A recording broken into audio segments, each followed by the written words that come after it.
Hello दोस्तों और मेरे प्यारे विद्यार्थियों, आपके इस यूट्यूब चैनल दी एसएन के स्टडी पॉइंट में आप सभी का स्वागत है।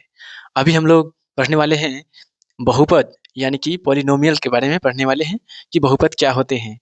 यानी कि बहुपद जो है यही अलजेब्रा यानी कि कहे तो बीजगणित का ही एक भाग है। यानी कि बीजगणित में ही हम लोग पढ़ रहे हैं बहुपद। क्या पढ़ रहे हैं?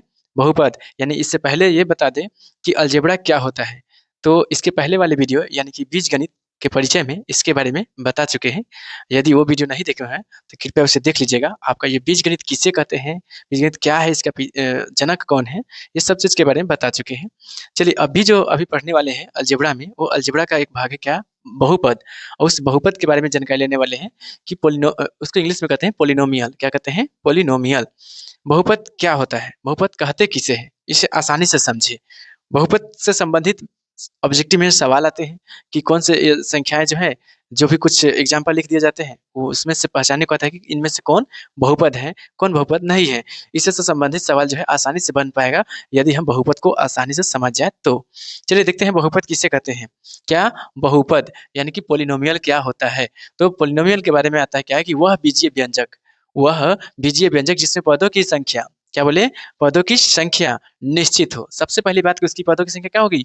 निश्चित होगी। और पदों की घात यानी कि पद की जो घात होगी, यानी कि टर्म्स जो होगा, उसकी घात जो होगा यानी कि पावर जो होगा, कोई पूर्ण संख्या होगा। क्या होगा? कोई पूर्ण संख्या होगा, तो उसे बहुपद कहते हैं। फिर से सुनिए, ये रटना ही नहीं है, एकदम इजिली ये याद रखना है कि बहुपद में जो है वैसा बीजीय व्यंजक होगा। सिंपल सी बात है। अब बीजीय व्यंजक क्या होता है? बीजीय व्यंजक होता है कि ये बीजीय पदों का मतलब एक या एक से अधिक बीजीय पद होते हैं शामिल, उसे बीजीय व्यंजक कहते हैं। लेकिन बीजीय पद क्या होता है? देखिए, बीजगणित के परिचय में ये सब चीज बता चुके हैं, उसे देखिए।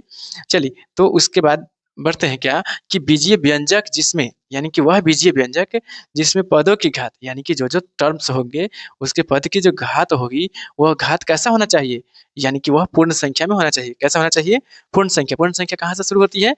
यानी कि जीरो से लेकर के अनगिनत यानी कि अनंत तक जाती है। यानी कि 0, 1, 2, 3, 4, 5, यही तो पूर्ण संख्याएं हैं।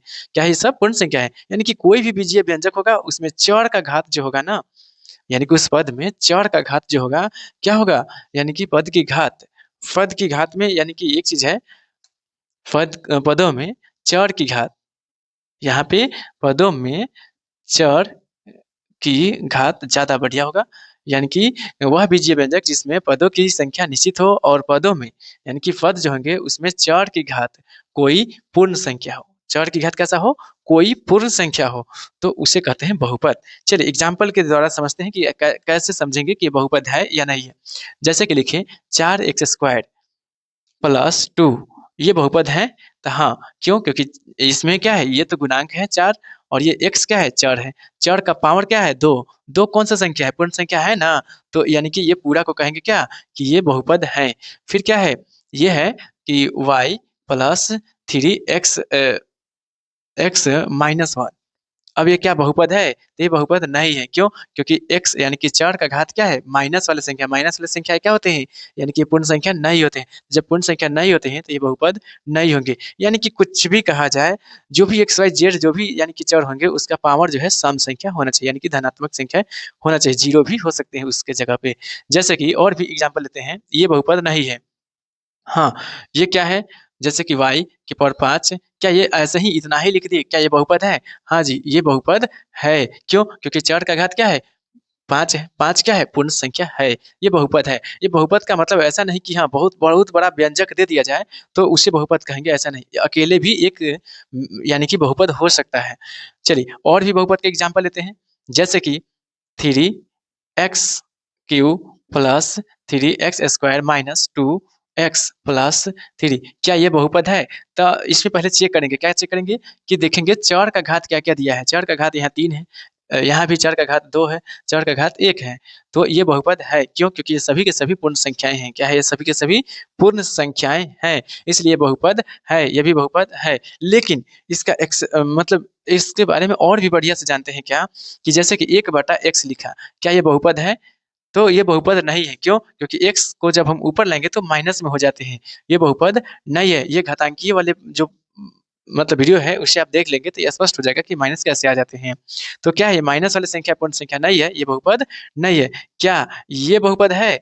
ये भी बहुपद नहीं है। क्यों? क्योंकि यहाँ पे छिपा हुआ है 2 और यहाँ पे 1। इसको लिखेंगे क्या, x के पावर 1/2। क्या 1/2 पूर्ण संख्या है? तो 1/2 पूर्ण संख्या नहीं है। इस तरीके से आप क्या देखें कि ये जो भी बटा में हुआ नीचे में एक्स वाई जेड जो भी आ जाए वो बहुपद नहीं होते हैं। फिर यहाँ भी रूट के अंदर में एक्स वाई जेड जो भी चर आ जाए वो भी बहुपद नहीं होते हैं। कन्फर्म हो गए? यानी कि कोई भी बीजीय व्यंजक हो उसमें चर का घात जो है वह पूर्ण संख्या होना चाहिए। क्या होना चाहिए? पूर्ण संख्या, तभी वह बहुपद होंगे। यदि घात जो है पूर्ण संख्या नहीं हुआ तो वह बहुपद नहीं होगा। तो आशा करते हैं कि आपको आसानी से बहुपद के बारे में समझ में आ रहा होगा कि बहुपद कहते किसे हैं। चलिए अब इसके आगे देखते हैं। इसके आगे देखते हैं कि बहुपद जो है, बहुपद में और भी है। चलिए कुछ बहुपद एग्जाम्पल के तौर पे लिखते हैं, जैसे कि एक्स स्क्वायर प्लस वाई, फिर 3x³ प्लस 4x² माइनस 3। ये सभी के सभी क्या है? बहुपद है। यहाँ ऐसे भी लिख सकते हैं, 1/2 a²b, ये सभी के सभी बहुपद है। और भी बहुपद होंगे इत्यादि। चलिए, लेकिन हाँ, इसमें पद की संख्या जो है निश्चित होती है कि हाँ 1 पद 2 पद, और ऐसा नहीं कि अनगिनत होते चला जाए तो उसे बहुपद कहेंगे, ऐसा भी नहीं। चलिए, तो आशा करते हैं कि आपको बहुपद बहुत आसानी से समझ में आ गया होगा। अब हम बढ़ते हैं गुणांक की ओर। अब अगला है कि कोएफिशिएंट जो होता है क्या होता है, गुणांक क्या होता है। कोई भी संख्या जो होते हैं बीजीय व्यंजक में जो होते हैं कोई पद, यानी कि जो भी पद होते हैं उसमें जो संख्या होते हैं गुणा के रूप में, उसे ही गुणांक कहते हैं। क्या कहते हैं? मतलब बीजीय व्यंजक जो होते हैं उसमें चर जो होते हैं, चर जो होते हैं किसी संख्या के साथ गुणा के रूप में होते हैं, तो उसे कहते हैं गुणांक। यानी कि किसी चर में संख्या से, किसी संख्या से गुणा करना ही, जो संख्या से गुणा की जाती है उसे हम गुणांक कहते हैं। क्या कहते हैं? गुणांक। गुणांक दो प्रकार के होते हैं, एक अंक गुणांक होते हैं, एक अक्षर गुणांक होते हैं। एक अंक गुणांक होते हैं, दूसरा अक्षर गुणांक होते हैं। अंक गुणांक जैसे कि यहाँ पे लिखे 6x, 6x में 6 क्या है? अंक गुणांक, यानी कि x का गुणांक। जैसे पूछिए कि x का गुणांक बराबर, तो x का गुणांक कितना है, यानी कि x का किसके साथ गुना हो रहा है, तो यहाँ पे गुना चिन्ह छिपा होता है ना जी। तो x जो है 6 के साथ गुना है, यानी कि x का गुणांक कितना है? 6। यदि हम ऐसा लिखें 1/2 y² z, अब इसमें पूछा जाए कि y² z का गुणांक कितना है, तो 1/2 होगा। क्या होगा? 1/2। यानी कि यहाँ पे जो भी संख्याएं होते हैं उसके गुणा के रूप में उसे गुणांक कहते हैं। क्या कहते हैं? गुणांक। लेकिन वही संख्या में रहे तो अंक गुणांक। यदि संख्या में नहीं रह करके अक्षर में, जैसे कि a² लिखे, a² को हम पहले इंडिकेट करेंगे कि a कोई संख्या का काम करेगा, तो यहाँ पे बोलेंगे a को क्या? अक्षर गुणांक। क्या बोलेंगे? अक्षर गुणांक। जैसे कि k(x²) लिखे, तब k की जगह ऐसा इंडिकेट करते हैं, इसको मतलब निर्देशित करते हैं कि k जो है कोई संख्या है, संख्या की जगह ये काम कर रहा है, तो क्या कहेंगे? k को अक्षर गुणांक कहेंगे। क्या कहेंगे? इसे अक्षर गुणांक कहेंगे। चलिए अब हम लोग आगे बढ़ते हैं, जिसमें समझ लेते हैं कि पद के घात क्या होता है, डिग्री ऑफ टर्म्स। पद क्या होता है? देखिए पद होता क्या है, पद किसे कहते हैं? तो देखिए यहाँ पर जो है पहला दूसरा, यही सबको तो पद कहते हैं। पहला स्थान दूसरा स्थान पे जो व्यंजक लिखा गया उसी को पद कहते हैं। लेकिन पद का घात क्या होता है? तो पद के घात के बारे में ये देखते हैं कि जैसे कोई संख्या लिखे 6x² yz का घात। अब इसका घात पूछा जाए तो कैसे समझेंगे इसको, इसके घात के बारे में? तो इसके घात के बारे में ये है कि जितना भी इसमें चर शामिल है, क्या? जितना भी इसमें चर शामिल है उसके पावर को जोड़ देंगे। क्या करेंगे? उसके पावर को जोड़ देंगे। देखिए x के पावर कितना है? 2। y के पावर कुछ यहाँ पे दिखा नहीं, तो 1 छिपा हुआ होता है तो 1, यानी कि 1 लिख लेंगे। z के पावर कितना है? तो इसमें भी 1, यानी कि 1। अब इन सभी को जोड़ लेंगे, 2 1 3, 3 1 4, यानी कि 4। इस पद का घात कितना है? 4। इसी तरीका से यदि और भी पूछा जाए, जैसे कि 3y के पावर 4 z, अब इसका घात कितना है? तो इसके चर जो है yz जो भी चर होते हैं उसके पावर को जोड़ लेंगे, यानी कि 4 और इसका 1, 4 और 1 कितना हो जाएगा? 5। इसका घात कितना है?